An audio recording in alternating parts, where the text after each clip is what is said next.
Hello everyone, मैं हूं प्रशांत कुमार गुप्ता। पिछले वीडियो में हमने देखा था कि वर्डप्रेस का डैशबोर्ड हमने देखा था। वर्डप्रेस को हमने लॉगिन किया था, उसके बाद हमने हमारा डैशबोर्ड खुला था। वेरियस फील्ड्स को मैंने आपको ब्रीफ में समझा दिया था।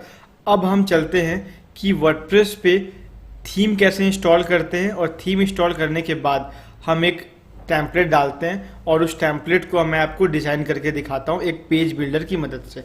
तो चलिए वो सारी चीज़ें आप आगे समझ जाओगे। तो पहले चलते हैं कि थीम कैसे इंस्टॉल करते हैं। थीम इंस्टॉलेशन के लिए आपको क्या करना है, पहले आपको अपीयरेंस पे क्लिक करना है। अपीयरेंस में फर्स्ट फील्ड आता है थीम्स, तो यहाँ पे आपको क्लिक करना है। तो देखिए पहले डिफ़ॉल्ट में आपके कई सारे आपके थीम्स मौजूद हैं उस वर्डप्रेस में, 2017, 2016, 2019, आर्या मल्टीपर्पस अस्त्रा। ठीक है, तो अगर आपको इन थीम को यूज़ करना है तो आप डायरेक्ट इनको यहाँ से एक्टिवेट कर सकते हो, इंस्टॉल कर सकते हो। और आपको अगर नया थीम डालना है, जैसे मैं आपको दिखाता हूँ, आपको यहाँ पे ऐड न्यू पे क्लिक करना पड़ेगा। तो यहाँ पे मैं ऐड न्यू पे क्लिक करता हूँ। ऐड न्यू पे जैसे ही मैंने क्लिक किया, अब आपको अगर थीम का नाम याद है तो अच्छी बात है। अगर आपको थीम का नाम याद नहीं है तो आप क्या कर सकते हैं कि आप अपने उस फील्ड का नाम लिख सकते हैं। जैसे कि मान लीजिए लिखा मैंने एजुकेशन सेक्टर है, मुझे कुछ बनाना है तो मैं एजुकेशन लिख दो, तो एजुकेशन सेक्टर के जितने थीम है वो आ जाएंगे। तो एक्चुअली मुझे मैं एक थीम आपको बताता हूँ जो मल्टीपर्पज़ थीम है, जिसमें सारे जो फील्ड्स हैं उनके आपको टेम्पलेट मिल जाएंगे। तो वो थीम है ASTRA अस्त्रा, वो मैंने टाइप कर दिया। वो देखिए ये थीम यहाँ पे आ चुका। अब मैं इसको इंस्टॉल करता हूँ, ये हमारा थीम इंस्टॉल हो गया। अब इसको हम लोग एक्टिवेट करते हैं। ठीक है, तो जैसे आप एक्टिवेट करेंगे यहाँ पे आप कस्टमाइज बटन पे आ जाएंगे। तो अगर यहाँ पे कस्टमाइज बटन शो हो रहा है, इसका मतलब आपका थीम इंस्टॉल हो चुका है। अब आप थीम डिटेल पे क्लिक करिए। थीम डिटेल पे जैसे ही क्लिक करेंगे आपको नीचे देखिए कस्टमाइज शो हो रहा है, विजेट शो हो रहा है, मेन्यू, अस्ट्रा ऑप्शन और अस्ट्रा साइट्स। तो यहाँ पे आप अस्ट्रा साइट्स पे क्लिक करिए। ठीक है, अस्ट्रा साइट्स पे जैसे ही आप क्लिक करेंगे आपको वेरियस सारे टेम्पलेट्स यहाँ पे दिखेंगे। ठीक है, तो यहाँ पे देखिए all, business, others, blog, e commerce, free. तो क्योंकि देखिए जितने भी यहाँ पे एजेंसी नाम के थीम्स दिख रहे हैं वो सारे पेड थीम्स हैं। तो एजेंसीज छोड़ के बाकी कोई भी टेम्पलेट आप अपने वेबसाइट में यूज़ कर सकते हैं। अभी अगर आपको एजेंसी वाले थीम पसंद आ रहे हैं तो आप उसको परचेज करना पड़ेगा। तो मैं यहाँ पे फ्री थीम पे क्लिक कर देता हूँ ताकि मुझे एजेंसी थीम दिखे ही ना। जैसे कि देखिए यहाँ पे मैं पहले बिजनेस पे जाता हूँ। तो बिजनेस पे देखिए जितने भी बिजनेस थीम्स हैं, मतलब कि अगर मैं वेडिंग प्लानर हूँ या मैं पेट शॉप चलाता हूँ या मैं शूज़ की स्टोर चलाता हूँ या फिर योगा क्लास चलाता हूँ, तो जो भी ये बिजनेस आप करते हैं, अगर आप कोई बिजनेस मैन है, अगर किसी प्रकार का बिजनेस करते हैं तो वेरियस बिजनेसेस के थीम आपको यहाँ पे दिख जाएंगे, एजुकेशन सेक्टर से लेके वेरियस सेक्टर। अब आपको अदर्स पे आइए। तो अदर्स में आपको जो जिनका कोई कैटेगरी नहीं होता उनको अदर्स में रख दिया जाता है। तो यहाँ पे church, charity, years in review, तो वेरियस थीम आपको दिख रहे होंगे। नेक्स्ट आप आइए ब्लॉग। तो ब्लॉग क्या होते हैं, अगर हमको इन्फॉर्मेटिव वेबसाइट बनानी है, ब्लॉग लिखना है, हमको आर्टिकल्स पोस्ट करना है किसी एक डोमेन के बारे में, किसी एक पर्टिकुलर फील्ड के बारे में, अगर हमें ब्लॉग्स लिखना है, इन्फॉर्मेशन लिखना है, तो हम ब्लॉगिंग करना चाहते हैं। तो ब्लॉगिंग के लिए ब्लॉगिंग की वेरियस तरीके के थीम्स हैं, पर्सनल ब्लॉग, होम डेकोर के ब्लॉग्स, फूड के ब्लॉग्स, अच्छा सारा देखो यहाँ पे लिखा हुआ है, हेल्थ ब्लॉग्स। तो आप ब्लॉगिंग के थीम्स चूज कर सकते हो। नेक्स्ट आता है ई कॉमर्स। अगर हम किसी सामान को सेल करना चाहते हैं, हम अपना मल्टीपर्पज़ सेलिंग थीम बनाना चाहते हैं जहाँ पे हम अपने मल्टी प्रोडक्ट्स को सेल कर सकें, हम अपने प्रोडक्ट्स को सेल कर सकें, तो यहाँ पे वेरियस आपको यहाँ पे उनके टेम्पलेट दिख जाएंगे। तो किसी भी टेम्पलेट को इंस्टॉल करके आप ई कॉमर्स वेबसाइट बना सकते हैं। तो मैं अब एक सेपरेट वीडियो में मैंने एक ई कॉमर्स वेबसाइट बना के दिखाया हुआ है, वो आप सीक्वेंस पे देखेंगे तो वो आपको एंड की वीडियोस में दिख जाएंगे। तो मैं लास्ट में आपको पूरे तीन डिफरेंट तरीके के थीम्स में 3 डिफरेंट कैटेगरीज ऑफ वेबसाइट बना के दिखाऊंगा, जिसमें ब्लॉगिंग, ई कॉमर्स और इंफॉर्मेशनल वेबसाइट है। तो ये तीनों वेबसाइट्स मैं आपको एंड पे बताऊंगा। तो अभी इस जो हमारा वीडियो है इस पे हम केवल थीम इंस्टॉलेशन के बाद हम एक पेज बिल्डर को समझते हैं कि हर थीम का एक पेज बिल्डर होता है। तो मेरा जो फेवरेट पेज बिल्डर है वो है आपका एलिमेंटर। तो वैसे बहुत तरीके के पेज बिल्डर्स होते हैं, जैसे डीवी बिल्डर हो गया, AVR बिल्डर हो गया, तो कई तरीके के और बिल्डर्स हैं। उसमें एक एलिमेंटर भी आता है। एलिमेंटर क्यों आसान है, क्योंकि उसमें केवल ड्रैग एंड ड्रॉप के थ्रू आप फ्रंट एंड में एडिट कर सकते हैं। आपको वेबसाइट में इनर एडिटिंग करने की ज़रूरत नहीं है, पेज के अंदर एडिट करने की ज़रूरत नहीं है, आप उसको बाहर से ही फ्रंट एंड एडिटिंग कर सकते हैं। तो मैंने यहाँ पे एलिमेंटर का जो प्लगइन है वो इंस्टॉल किया हुआ है, तो किसी भी थीम को मैं उस पेज एडिटर से मैं एडिट कर सकता हूँ। तो जैसे मैं अब यहाँ पे एक थीम इंस्टॉल कर लेता हूँ। तो मैं एक फ्री टेम्पलेट इंस्टॉल कर लेता हूँ। तो फ्री टेम्पलेट्स में देखिए आपको जो भी यहाँ पे पसंद आ रहा है वो आप इंस्टॉल कर ले। तो जैसे कि मैं यहाँ पे एक थीम लेता हूँ रियल एस्टेट पे, तो यहाँ पे मैं क्लिक कर देता हूँ। इसका मैं प्रीव्यू देख लेता हूँ। तो पहले इसको क्लिक करके आप इसका प्रीव्यू देख लें कि ये आपको जम रहा है कि नहीं, इसका हेडर फुटर, इसकी डिज़ाइनिंग आपको जम रही है कि नहीं। अगर आपको सारा चीज़ सही लग रहा है, आपको मेन्यू पसंद आ रहा है इसका, आपको सारा चीज़ का पसंद आ रहा है, तो आप इस थीम को इंपोर्ट कर सकते हैं। तो चलिए मैं इस थीम को पहले इंपोर्ट करता हूँ। देखिए यहाँ पे लेफ्ट हैंड साइड में आपके 4 चेकबॉक्स क्लिक दिख रहे हैं। नेक्स्ट चेकबॉक्स आपको अनक्लिक रहता है, इसमें लिखा हुआ है डिलीट प्रीवियसली इंपोर्टेड साइट। अगर आप पहले से आपका कोई थीम आपके वर्डप्रेस पे इंस्टॉल है तो आप इसको क्लिक कर लें, ताकि आपका जो प्रीवियस थीम है वो डिलीट हो जाए, उसके बाद नया थीम डिलीट इंपोर्ट हो। तो अगर आप में वर्डप्रेस पे कोई भी थीम नहीं है तो आप इसको अनचेक कर सकते हैं। अब जैसे कि मैंने पहले कुछ थीम इंस्टॉल किए हुए थे तो मैं इसको क्लिक कर देता हूँ, ताकि मेरा पुराना कोई भी थीम हो तो वो डिलीट हो जाए। तो यहाँ पे मैं इंपोर्ट साइट करता हूँ और ये 2 मिनट का समय लेता है ये टेम्पलेट को इंस्टॉल होने में। सो 2 मिनट के बाद हम देखेंगे कि हमारा थीम है, जो हमारा होम पेज है, वो कैसा दिख रहा है।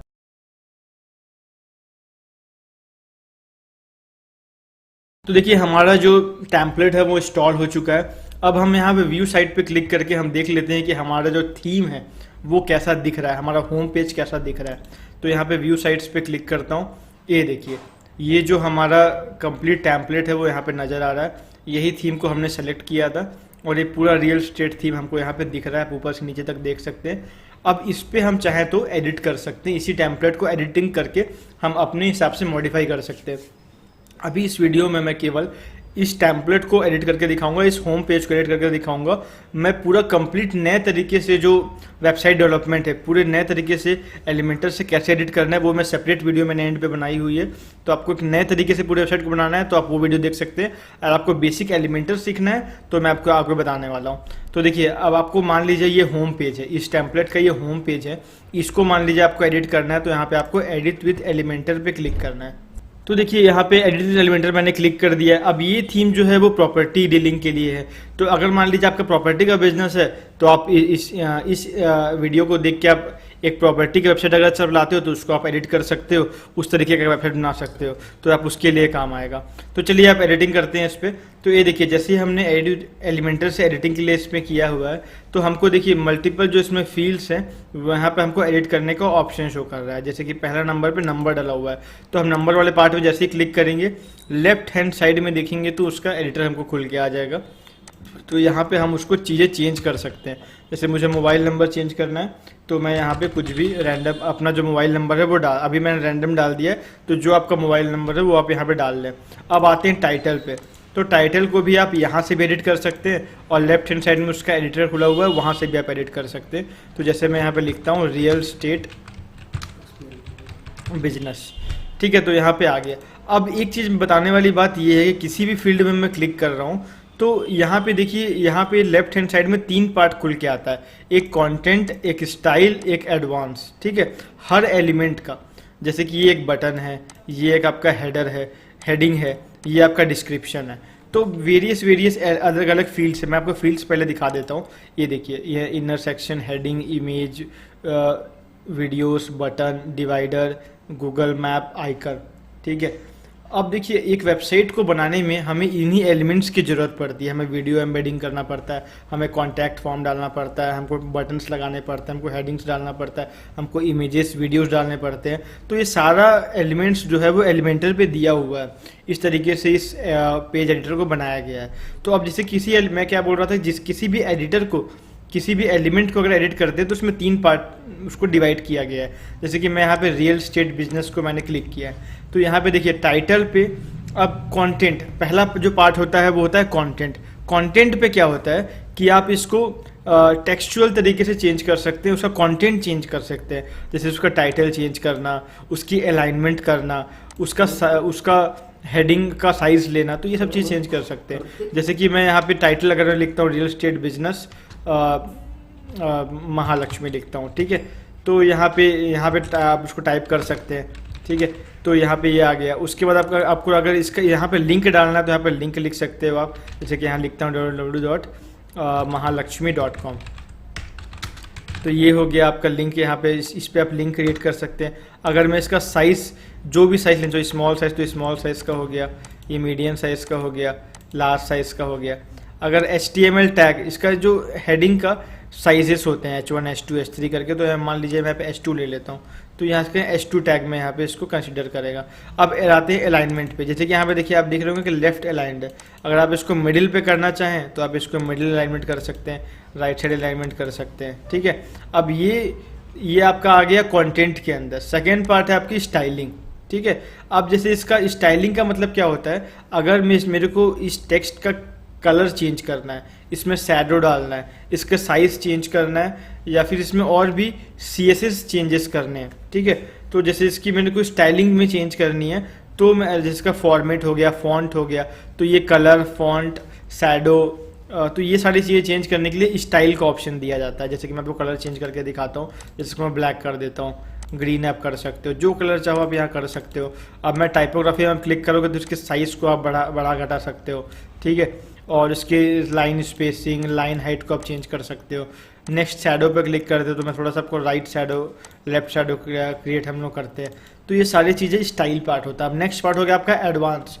एडवांस में क्या होता है कि मान लीजिए आपको इसमें मोशन इफेक्ट डालना है। जैसे कि मैं मोशन इफेक्ट डाल के दिखाता हूँ। जैसे कि मान लीजिए आपको जूम इन करना है, तो देखिए ये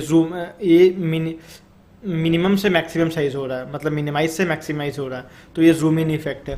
तो इस तरीके से वेरियस इफेक्ट आप इस पर बाउंस इन, अलग अलग तरीके का इसमें इफेक्ट लगा सकते हो, बैकग्राउंड लगा सकते हो, बॉर्डर डाल सकते हो, कस्टम पोजिशनिंग, तो ये सारी चीज़ें आप इसमें कर सकते हो। तो ये ध्यान रखें कि हर एलिमेंट का 3 पार्ट होता है, कंटेंट, स्टाइल, एडवांस। ये तीनों पार्ट मैंने आपको एक्सप्लेन कर दिया। आप जितना प्रैक्टिस करेंगे उतना अच्छा आप एलिमेंटर जो पेज बिल्डर है उसमें अच्छे होते जाएंगे। मेनली इसमें एलिमेंटर में एडिट करना बहुत आसान है, लेकिन आपको प्रैक्टिस चाहिए। अगर आप सारे पार्ट को प्रैक्टिस करते हैं तो आप सारी चीज़ों को अच्छे से एडिट कर सकते हैं। और ये देखो, ये जो एलिमेंट्स हैं यहाँ पे दिख रहे हैं, ये सारे एलिमेंट्स आप यहाँ पे प्लेस करने के बाद, जैसे कि मैं आपको एलिमेंट प्लेस करता हूँ, इसमें वीडियो यहाँ पे लगाता हूँ, वीडियो मैंने यहाँ पे लगाया, देखिए वीडियो यहाँ पे आ गया। किसी भी एरिया पे आप कोई भी एलिमेंट ड्रैग करके वहाँ पे लगा सकते हो, ठीक है। तो चलिए हम लोग एलिमेंटर के कुछ एलिमेंट्स देख लेते हैं, क्या क्या एलिमेंट्स हमें मिलते हैं। तो जैसे बेसिक के अंदर आता है इनर सेक्शन। इनर सेक्शन देखिए मैं प्लेस करके दिखाता हूँ। टॉप में मैंने इनर सेक्शन प्लेस किया।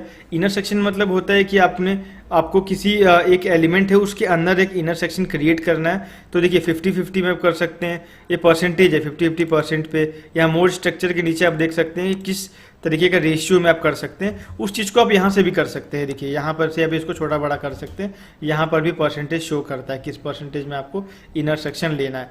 नेक्स्ट एलिमेंट की तरफ हम लोग देखें तो आप हेडिंग, जैसे कि मैं आपको हेडिंग लगा के दिखाता हूँ। ये देखिए, अब किसी भी एलिमेंट के ऊपर इसको ड्रैग करिए, वो हेडिंग वहाँ पर लग जाएगा। तो ये हेडिंग हमने लगा दिया, ठीक है। उसी तरीके से आप इस सेक्शन का आप 3 पार्ट में डिवाइडेड होता है हर सेक्शन, मैंने आपको बताया था, वो आप चेंजेस कर सकते हैं। मैंने आपको यहाँ बस एलिमेंट्स बता रहा हूँ। नेक्स्ट एलिमेंट है हमारा इमेज। मैंने यहाँ पे इमेज लगाता हूँ, देखिए इमेज आ गया यहाँ पे। तो इस तरीके से कोई भी एलिमेंट को आप जहाँ पर भी ड्रैग करेंगे वो वहाँ पे आप ले लेगा। जैसे वीडियो को मैं यहाँ पे लगाता हूँ, ठीक है, ये वीडियो हो गया। नेक्स्ट बटन है, बटन को मैं यहाँ पे लगा दूँ कि बटन आ गया, ठीक है। अब उसका जो सेटिंग्स है वो आपको करना है कंटेंट, स्टाइल और एडवांस से। तो देखिए आपने बटन लगाना सीख लिया। अब मान लीजिए किसी भी एलिमेंट को आपको डबल करना है, ट्रिपल करना है, मल्टीपल चीज़ लगाना, तो वो भी मैं आपको बता देता हूँ। जैसे कि मान लीजिए हमने बटन यहाँ पे लगाया, अब मैंने इसको और करना है, तो अब इसको यहाँ पे देखिए, यहाँ पे आपको राइट क्लिक करना है और आपको डुप्लीकेट में जाना है, तो मल्टीपल बटन आप क्रिएट कर सकते हो। ये देखिए, अगर आपको डुप्लीकेट बस करना तो मल्टीपल बटन। अब जैसे कि मान लीजिए मुझे एक ही रो में मल्टीपल बटन चाहिए, तो देखिए यहाँ पे हमने एक इनर सेक्शन लिया हुआ था, अब इस इनर सेक्शन के अंदर आपको प्लेस करना पड़ेगा। जैसे इसको मैं ड्रैग किया, इसके अंदर डाल दिया, इसको मैंने उठाया, इसके अंदर डाल दिया। तो इस तरीके से आप अगल बगल 2 बटन लगा सकते हैं। अब मेरे को 3 बटन लगाना है, तो यहाँ पर मैं क्या करूँगा, कॉपी करूँगा और फिर किसी एक के अंदर इसको पेस्ट कर दीजिए, ठीक है। तो पेस्ट करेंगे तो यहाँ पर 3 बटन आ जाएगा। तो यहाँ पे अगर पेस्ट किया तो यहाँ 3 बटन। तो इस तरीके से आप मल्टीपल बटन लगा सकते हैं यहाँ पे। अब नेक्स्ट फील्ड को देखते हैं, उसी तरीके किसी भी सेक्शन को आप डुप्लीकेट कर सकते हैं, ठीक है। तो अब नेक्स्ट चीज़ें देखते हैं हम लोग, डिवाइडर। जैसे कि आप मान के चलिए ये हमारा वीडियो है और इसके नीचे इमेज है, अब उसके बीच में हमको कुछ स्पेस देना है, तो हमको डिवाइडर लगाना पड़ेगा बीच में, ठीक है। तो ये जो देखिए डिवाइडर, अब उसकी विड्थ भी आप सेट कर सकते हैं। अब इसकी विड्थ आप कितना रखना चाहते हैं, तो इस डिवाइडर की आपको शेप आप रख सकते हैं। तो ये जितना भी आप लेंथ रखना चाहें अपने हिसाब से आप उसके गैप दे सकते हैं। नेक्स्ट देखते हैं हम शेपर। तो जैसे कि मैं देखिए यहाँ पे कॉन्टैक्ट एक बटन लगा हुआ है, यहाँ पे इमेज लगा हुआ है। अब शेपर को मैं इन दोनों के बीच रखता हूँ, ठीक है। अब जितना भी आप एक स्पेस क्रिएट कर सकते हैं। अब डिवाइडर और शेपर में एक जरा सा अंतर होता है कि डिवाइडर में जो है ना एक आपको मार्जिन मिलेगा, मतलब आप डिवाइडर अगर आप डालते हो, मैं आपको करके दिखाता हूँ कि अगर आप डिवाइडर यहाँ पे डालते हो, मैं आपको दिखाता हूँ, तो देखिए एक बीच में एक मार्जिन आता है। जब इसका गैप आप बढ़ाओगे तो एक ब्लैक मार्जिन, ये बस मार्जिन आपको मिलेगा डिवाइडर पे, तो ये क्योंकि एक डिवाइड कर देता है। और शेपर में क्या होता है कि बस आपको मार्जिन नहीं मिलेगा, आपको प्योर गैप मिलेगा, प्योर ब्लैंक स्पेस मिलेगा। तो ये डिवाइडर और शेपर में अंतर होता है, बाकी इसमें कोई अंतर नहीं है। तो बेसिक के हमने सारे फील्ड्स देख लिए, अब जनरल के हम लोग फील्ड्स देख लेते हैं। तो देखिए फर्स्ट फील्ड है इसमें इमेज बॉक्स। तो इमेज बॉक्स को लेने के लिए पहले मैं एक इनर सेक्शन ले लेता हूँ, क्योंकि आपको पूरे कंप्लीट में अगर हम लोग इमेज बॉक्स डालते हैं तो वो काफ़ी बड़ा हो जाएगा और वो देखने में अच्छा नहीं लगेगा। तो मैं एक इनर बॉक्स ले लेता हूँ ताकि एक रो दो पार्ट में डिवाइड हो जाए। अब मैं एक इनर बॉक्स डालता हूँ, इनर बॉक्स को उठा के मैंने यहाँ पे डाला। तो ये देखिए इनर बॉक्स के अंदर 3 फील्ड से मिलके इनर बॉक्स बना होता है, एक इमेज, एक हेडिंग, एक उसका टेक्स्ट, ठीक है। ये आपका इमेज बॉक्स हो गया। वैसे ही मैं नेक्स्ट है आपका आइकन बॉक्स। आइकन बॉक्स को चलिए ड्रैग करते हैं, यहाँ पे मैंने ड्रैग किया। आइकन बॉक्स में बस एक ही अंतर है, इमेज बॉक्स में जहाँ पे इमेज था वहाँ पे आइकन बॉक्स में आइकन रहेगा। तो वेरियस जो लोगोस होते हैं, मेन्यू होते हैं, मतलब छोटे छोटे जो आइकन होते हैं उसको आप वहाँ प्लेस कर सकते हो। तो आइकन बॉक्स का मेनली वर्क क्या है, किसी भी आप टूल को समझा रहे हो तो हर टूल का एक आइकन होता है, ठीक है। वो आइकन आप लगा लीजिए यहाँ पे। आप जैसे आइकन आपको चेंज करके बता दें, यहाँ पे स्टार आइकन लगा हुआ है, तो जैसे मैं यहाँ पे आइकन पे जाता हूँ, यहाँ पे क्लिक करता हूँ तो मेरे को देखिए यहाँ पे वेरियस आइकन मिलते हैं। तो जैसे कि मुझे कंप्यूटर आइकन चाहिए तो यहाँ मैं कंप्यूटर टाइप करता हूँ, तो यहाँ पे देखिए कंप्यूटर नहीं तो डेस्कटॉप होगा, अगर कंप्यूटर का नाम पे नहीं है तो डेस्कटॉप होगा, तो मुझे डेस्कटॉप मिल गया। तो कंप्यूटर डेस्कटॉप लगभग सेम वर्ड होते हैं, तो यहाँ पे मैंने इंसर्ट करना है। तो देखिए यहाँ पे आपका स्टार से कंप्यूटर हो गया। अब उस कंप्यूटर का यहाँ पे हेडिंग लिख लीजिए। तो यहाँ पे उसका हेडिंग आप लिखते हो, तो यहाँ पे आप इसकी हेडिंग चेंज कर सकते हो कंप्यूटर, ठीक है, और उसका डिटेल्स लिख सकते हो। तो आइकन बॉक्स किसी भी टूल्स को समझाने के लिए काम आता है। अब नेक्स्ट फील्ड हम देखते हैं स्टार रेटिंग, ठीक है। अब स्टार रेटिंग एक फील्ड है। तो जैसे क्या होता है कि आप किसी भी चीज़ों को, जैसे कि मान लो आप किसी भी चीज़ को रेटिंग करना चाहते हो, जैसे कोई प्रोडक्ट है उसकी आप रेटिंग अगर दिखाना चाहते हो यूज़र को, तो आप किसी भी जो प्रोडक्ट है या इमेज है उसके नीचे स्टार रेटिंग लगा सकते हो। तो ये रेटिंग भी थोड़ा अट्रैक्टिव होता है लोगों को दिखाने में, इसलिए लोग स्टार रेटिंग का यूज़ करते हैं। अब नेक्स्ट आते हैं इमेज गैलरी में। जैसे कि मुझे मल्टीपल इमेजेस लगाने हैं, मतलब एक इमेज गैलरी बनाना है, तो इमेज गैलरी को मैं उठाता हूँ, यहाँ पे नए एलिमेंट पे ड्रैग करता हूँ। तो उससे पहले मैं एक नया एलिमेंट ले लेता हूँ यहाँ पे। तो यहाँ पे मैंने प्लस पे क्लिक किया, मैंने सिंगल एलिमेंट पे क्लिक किया, ठीक है। यहाँ पे मैंने एक जगह क्रिएट कर दिया एक एलिमेंट लेने के लिए। तो अब मैं एक गैलरी को उठा के वहाँ पे ड्रैग करता हूँ उस जगह पे। तो ये देखिए यहाँ पे एक गैलरी क्रिएट हो गया। अब मुझे इमेजेस ऐड करने, तो यहाँ पे आप जितने चाहे उतने इमेजेस ऐड कर सकते हैं, लेकिन एक कॉलम पे कितने, एक रो पे कितने इमेजेस रहेंगे वो इसमें आप नंबर सेट कर सकते हैं। जैसे कि यहाँ पे अभी 4 इमेजेस पर कॉलम यहाँ पे ऑटोमेटिकली सेट है, तो आप इसको 3 इमेजेस पर कॉलम कर सकते हैं। अब मैं देखिए हम लोग इमेजेस ऐड करते हैं, पहले क्या क्या इमेज हम लोग लेते हैं। तो जैसे मैं यहाँ पे सेलेक्ट करते जाता हूँ, तो ये देखिए मैंने 6 इमेज सेलेक्ट किया मैंने। अब इसके पोजीशन भी चेंज कर सकते हैं, आप जिस पोजीशन पे रखना चाहें तो वो सारे पोजीशन यहाँ पे सिंपल ड्रैग एंड ड्रॉप करके, ये पूरा एलिमेंट ड्रैग एंड ड्रॉप पे काम करता है। बस आपको इससे फेमिलियर होना है और इसको जितना प्रैक्टिस करेंगे उतना ज़्यादा फास्ट हो जाएगा। तो इंसर्ट इमेज पे मैं क्लिक करता हूँ। अब देखो एक के नीचे ये 3 पे आ गया। अब जैसे इसमें मैंने कॉलम पे 3 किया था, मैं इसको 4 करूँगा तो एक लाइन पे 4 आ जाएगा, ठीक है। तो जिस तरीके से बेटर सेट हो रहा है उस तरीके से आप इसको पर इमेज पर कॉलम आप इसको सेट कर सकते हैं। तो इस तरीके से हमारे अब ये तो स्टैटिक आपका इमेज गैलरी है। आप एक करोजल भी क्रिएट कर सकते हो। करोजल मतलब होता है मूविंग इमेजेस, तो वो आगे फील्ड से मैं समझा दूंगा क्या होता है वो। तो अब इमेज गैलरी के बाद नेक्स्ट वही फील्ड आ गया आपका इमेज करोजल। अब इसके नीचे हम लोग लगाते हैं। अब जैसे इमेज करोजल पे भी हम लोग क्या है कि पहले देख लेते हैं, पहले इमेजेस ऐड कर लेते हैं। तो इमेजेस में पहले ऐड कर लेता हूँ। तो मैं कोई भी 3 इमेजेस ले लेता हूँ नेक्स्ट के, जैसे कि मान लीजिए मैं यही 3 इमेज लेता हूँ, 4-5 इमेज ले लेते हैं। क्रिएट न्यू गैलरी, उसी तरीके से आप पोजीशन चेंज कर सकते हैं। इंसर्ट इमेज मैंने किया, अब देखिए ये भी आपका जो इमेज है उसे कितना स्पीड में ये इमेजेस मूव होगा, ठीक है, वो भी आप सेट कर सकते हैं। और इस पे ये भी सेट कर सकते हैं कि एक साथ कितने इमेजेस मूव होंगे, उसकी सारी सेटिंग्स यहाँ पे दी गई है, वो मैं आपको थोड़ा ब्रीफ कर देता हूँ। स्टाइल पोर्शन पे जब आप आएंगे तो देखिए हमने यहाँ पे 3 इमेजेस स्क्रॉल करने पे एक साथ लगाए। अब देखिए यहाँ पे इमेज साइज हम चाहे तो सेट कर सकते हैं, तो यहाँ पे थंबनेल साइज लगा हुआ है, इसको लार्ज साइज कर लीजिए। आपको बड़ा बड़ा अगर शो करना है, आपको अगर मीडियम करना है, तो जो भी साइज आपको कंफर्टेबल लगे वो आप यहाँ पे शो करते हो। तो मैं यहाँ पे थंबनेल ही छोड़ देता हूँ। और उसके बाद स्लाइड्स टू शो। अब यहाँ पे देखिए एक बार में 3 इमेज शो हो रहा है। अब मैं यहाँ पे 2 इमेज कर रहा हूँ, देखिए अब यहाँ पे 2 इमेज शो होने लग गया, तो अब 2 इमेज स्क्रॉल हो रहा है। तो यहाँ पे आप अब एक साथ कितने इमेज स्क्रॉल कर रहे हैं, तो आप एक एक करके भी स्क्रॉल करा सकते हो, आप 2-2 इमेज के साथ स्क्रॉल करा सकते हो। तो यहाँ पे उस तरीके की सारी सेटिंग्स यहाँ पे दी हुई है। अब इमेज स्ट्रेच, आप इमेज को स्ट्रेच पे रखना चाहते हो कि नहीं रखना चाहते हो, वो भी आप चूज़ कर सकते हो, ठीक है। उसके बाद नेविगेशन, ये देखिए यहाँ पे डॉट पे हमको नेविगेशन मिल रहा है। तो अगर आप एरो और डॉट्स दोनों चाहते हो तो दोनों रख सकते हो, केवल एरो चाहते हो तो केवल एरो रख सकते हो, और केवल डॉट्स चाहते हो तो केवल डॉट्स रख सकते हो। तो ये किस तरीके का नेविगेशन आप अपने यूज़र को प्रोवाइड करना चाहते हो, ये आपके ऊपर है। तो जिस तरीके का आपको शूट करे वो आप अपने वेबसाइट में रख लें। अब आते हैं हम अपने नेक्स्ट फील्ड में।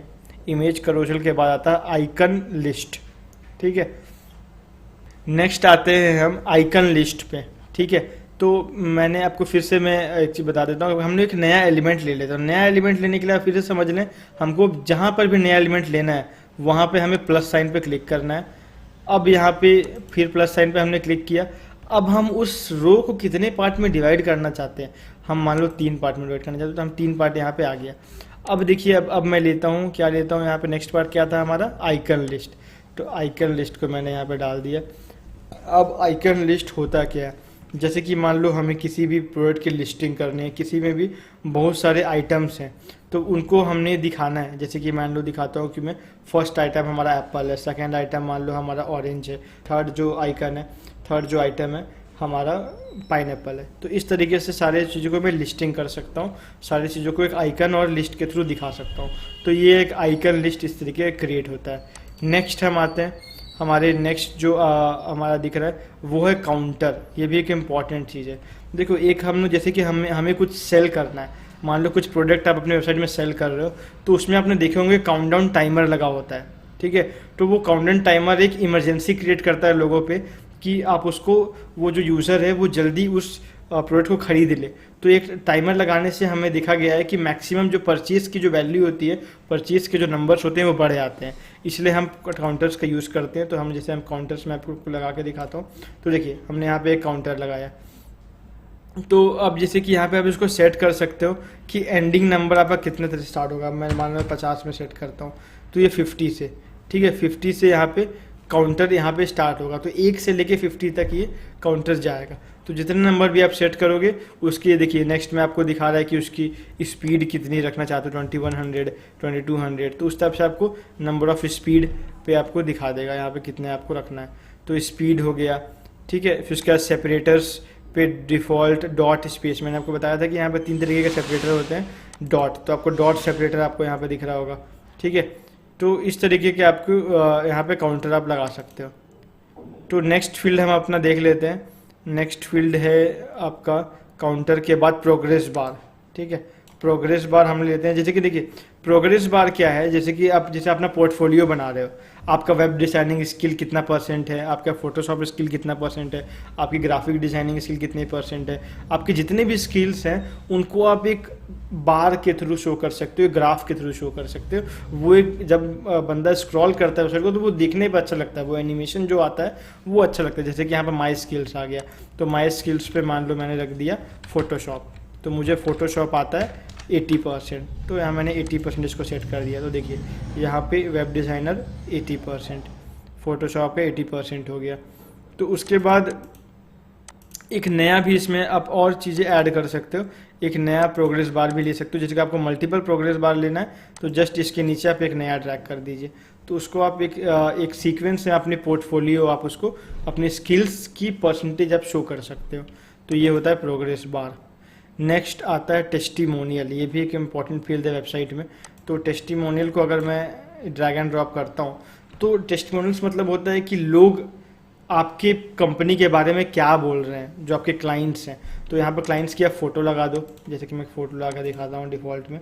तो ये क्लाइंट्स की मैं फ़ोटो लगाता हूँ, देखिए क्लाइंट्स हो गया, इसके नाम है जॉन डॉय, ये एक डिज़ाइनर है। ये हमारी वेबसाइट के बारे में क्या बोल रहा है वो आप यहाँ पे लिख सकते हो, ठीक है। तो यहाँ पे जो भी आप एंटर करोगे तो वो उस कंपनी के बारे में आप लिख सकते हो, कि जैसे कि मान लो आपने लिखा कि this companies I purchased this item from this company is very good. तो ये एक इम्पैक्ट क्रिएट करता है लोगों पे।